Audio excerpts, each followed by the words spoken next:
Hey, y'all, welcome to today's message, and it's don't take your assignment lightly. Just in case you're wondering, that's my that's my puppy in the background, or she's actually not a puppy anymore, but she's probably gonna be moving in the background. So if you're wondering, like, what's that? So I want to get into this message though, and I only have a few minutes, so this will be short. But I wanted to come on today and encourage you all.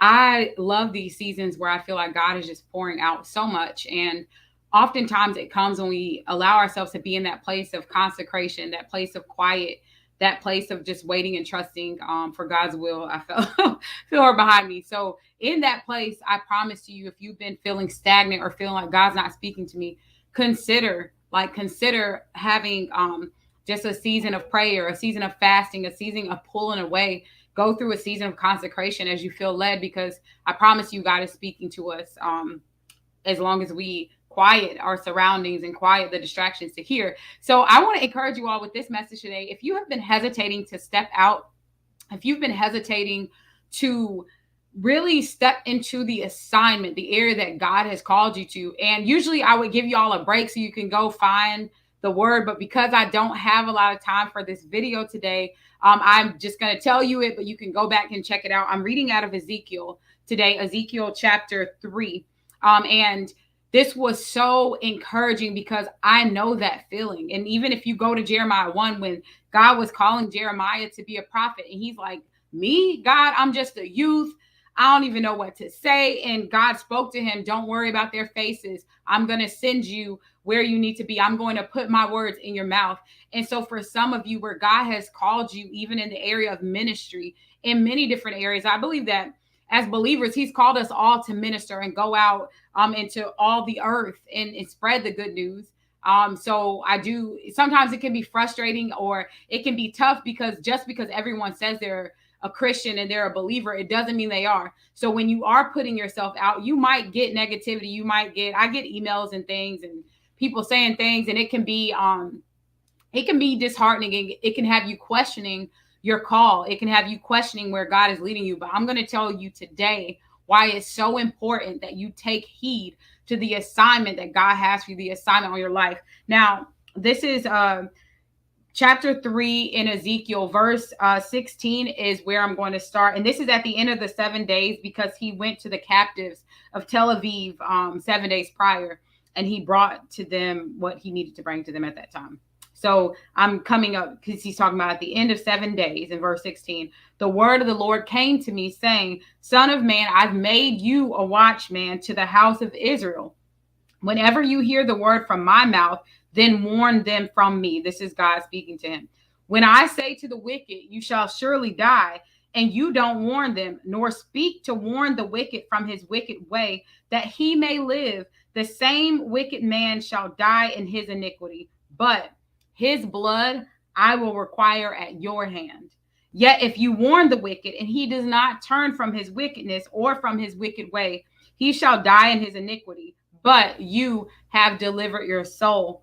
Again, when a righteous man turns from his righteousness and commits iniquity, and I lay a stumbling block before him, he shall die. Because you have not given him warning, he shall die in his sin, and his righteousness which he has done shall not be remembered. But his blood I will require at your hand.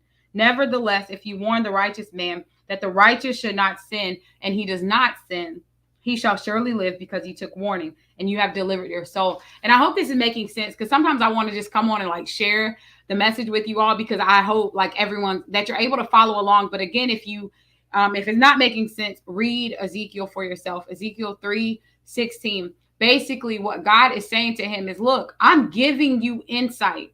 The role that Ezekiel had, I'm giving you warnings for people. They're lost in their sin. They're stuck in iniquity. They're doing the most, as we would say. I'm going to make this like modern day translation. You see this right now. People are out there doing the most. They've turned away from God. They hate God. Even right now, for you to step out and share the gospel, and for you to share your faith and your belief and words of encouragement, many people would turn their ear to it. They would just turn from it. They don't want to hear it.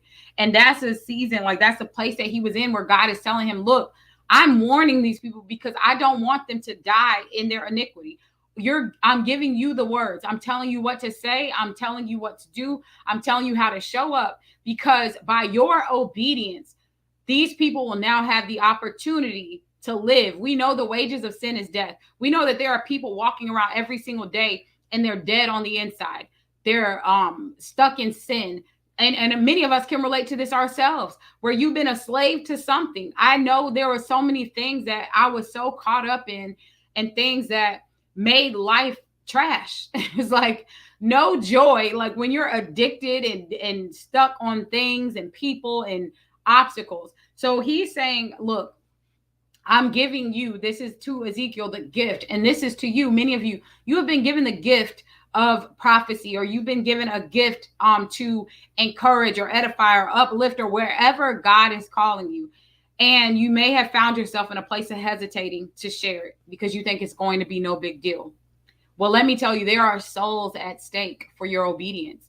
Like Ezekiel, when God said, if you don't, not only will that person, they could very well die in their iniquity, the blood is going to be on your hands because you didn't go out and do what I told you to do. And I think about, even with these messages, there are times where I've pulled away or gotten quiet because it's easy to get in your head, or it's easy to start listening to negative comments or negative feedback and shrink. We can't afford to do that in this season. What God is speaking through you, whatever he is telling you to do, for some of you, it's actually doing similar to what I'm doing right now, creating content and putting messaging out there and just being obedient to where God is calling you. And I just want to tell you this. For some of you, it's writing a book. For some of you, it's getting out there and you're speaking. I know that I've been called a lot to people who have a gift or a desire to speak, to share, to write, to tell their stories and get those things out. But for some of you, it could be anything. And I don't know, like that's between you and God. But the hesitation often comes when we don't fully understand what's at stake for our silence. When we think it's no big deal if I don't, show up for the next 6 to 18 months. There is someone whose soul is in need of the word that you have, whose soul needs to hear what God has spoken to you or the revelation that you've been given. And so I know a lot of times we can feel that hesitation and think that no one's going to listen or it's not going to make a difference. I promise you, if God is speaking something to you and it's not going anywhere, because I know that feeling where maybe you're seeing it in a dream and then you're listening to something random and you get another confirmation, and now you're watching a video and there's another confirmation, and then you just happen to look at a license plate in front of you and it has, Ruth chapter 2 verse 3 as another confirmation. So I'm telling you right now, I just wanted to come on and share this with you because this message was standing out to me to encourage those of you who know you have been called to something. And if you have been hesitating because you don't think it's a big deal, read Ezekiel, because up front, before God sent him out, he let him know. He saw visions, which you'll see if you read it. He got the heads up, he got instructions, but then God made it clear, I'm not just telling you this stuff to tell you. If I'm giving you a word to go out and share with someone or someone's, it's not okay to just shrink. It's not okay to hide. It's not okay, as we know with the story of the talent, to hide the talent, to hide what God is telling you, because there is more at stake than we often realize. So that is my encouragement to you today. If this encouraged you, tell someone, tag someone. The best way that you can support what I'm doing here, I'm sure y'all have seen, I don't ask for like donations or anything like that. But the best thing that you can do is subscribe here to get more encouragement. And just share it. If this has encouraged you, or if someone comes to mind, sharing the videos is also a great way to support what we're doing here with New Beginnings. And if you are someone, how I just talked about, if you have a message, if you've thought about speaking and stepping out, I would encourage you to get connected with me across social media at Erica Empowers. Also on this channel, I'll be sharing, you'll see a mixture of content here. I will be sharing these words as I feel led. Also, I do interviews with the Erica Latrice Show that has been revamped, revived, and now back here on this channel, and whatever else I feel led to share that encourages you. But if you are someone with a message and a story and you want to get it out, you can apply to speak at my upcoming events, and you go to standonyourstory.com to apply, standonyourstory.com to apply, and we'll follow up with you and let you know the details of what's coming up. All right, that's it. That's all I got for y'all. Again, go out and make today so amazing that people can't help but be uplifted and encouraged when they see you. Go do something. I'm going to give y'all a specific challenge. Don't just go out and be amazing. I want you to go out and do something kind today. Go out, whether it's complimenting someone or covering someone's coffee order or whatever it is. Go out and do something that just expresses the love of God to someone else today. And that's it. All right, y'all take care. I got to go.